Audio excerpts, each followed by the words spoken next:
Кыргыз-Кытай боюнча маселе дагы мына көрүп атасыңар, муну саясатташып атышат.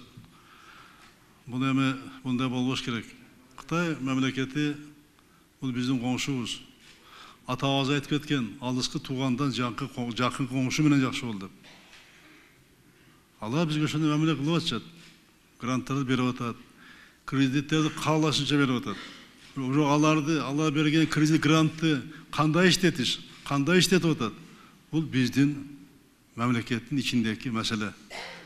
Биздин чиновниктердин ошо кредиттерди иштеткен, гранттарды иштеткен биздин мамлекеттик бийликте отургандардын биздин проблемабыз бул.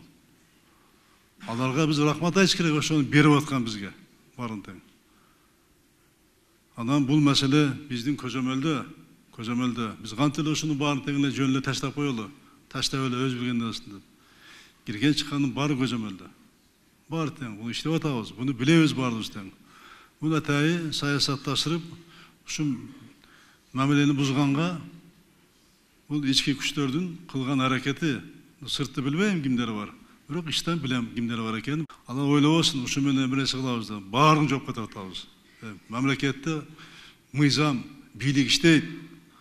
Биздин корко турган эч нерсебиз жок. Же уурдап алсак, же элге мамлекетке каршы кылсак, корксок болот. Корко турган эч нерсебиз жок. Баана чара көрөбүз матаган туганда. Адам кантына болбогула. Бул маселе ордуна коебуз. Органдар иштеп атат. Иштебеген органдар баары жооп берет. Ачыгын айтып коеюн, өлкөдөгү коррупция биз ойлогондон да кеңири кучагын жайган. Азымда фактылар чыкты, угасыңар жакында. Дагы фактылар чыгат. Биз коомду тазалабай туруп коррупциядан биз мамлекетти өнүктүрө албайбыз. Буну ар кимге түшүнүшүбүз керек.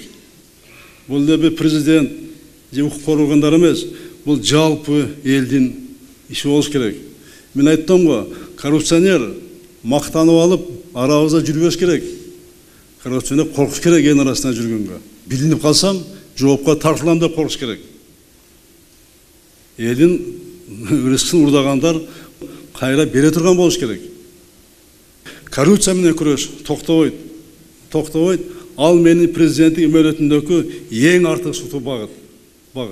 Буну менен күрөшмөйүнчө ойлогондо биз мамлекет өнүктүрө албайбыз. Мен ушу сокулукка келгенде дагы өзүм программамды айтканмын. Мен президент шайласаңыздар, мен ушу программа ишке ашырам, ушундай кылып берем деп пунктун айтып бергенмин. Бул программа аякыл эксперт отуруп жазган эмес. Бул программа менин басып өткөн жолум, өзүмдүн тажрыйбаман чыккан программа. Бул ишке аша турган программада айтканмын. Мына ишке ашып атат. Эми мен дагы бир эң чоң убадам бар. Абдан маанилүү убадам бар. Бул убадам бул врачтар менен мугалимдердин айлыгын көтөрүш, пенсия көтөрүш убадам бар. Урматтуу агайын туугандар.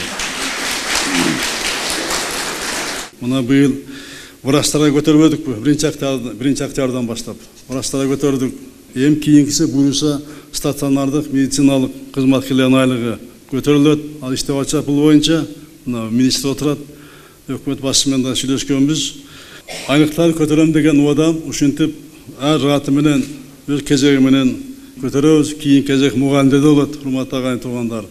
Экономиканы көтөрүп жакшыртуу, анан жана мамлекеттик бюджетке кол салгандарды, ошол түшө турган булактарды буруп кетип аткандар боюнча схемаларды мына иштеп атабыз. Органдар иштеп атат, буюрса алардын баары тең мына бурула баштады, бурулат. Ошолорду түшүрүп алсак, ошол мен айткан убадам буюрса аткарылат.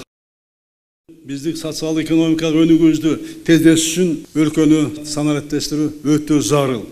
Мына ушул максаттарды ишке ашыруу үчүн, урматтуу агайын туугандар, биз Кыргыз Республикасында 2019 жылды региондорду өнүктүрүү жана өлкөнү санариптештирүү жылы деп жарыяладык. Шуну чечтик ушуну.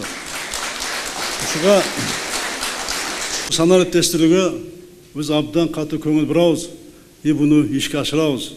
Концепция кабыл алдык, санарип Кыргызстандын концепциясында. Биз артта калдык, бирок бизде мүмкүнчүлүк бар, региондо эң алдыңкы болуш. Бизде кадр бар, бизде балдар бар, иштей турган потенциал бар бизде. Ошолорду бириктирип, колдоп, жардам берип, каражаттарды бөлүп, туура жолго салып, көзөмөл кылып, талапты коюп башташ керек. И буга мамлекет органдын баардыгы тең аракеттер жасаш керек.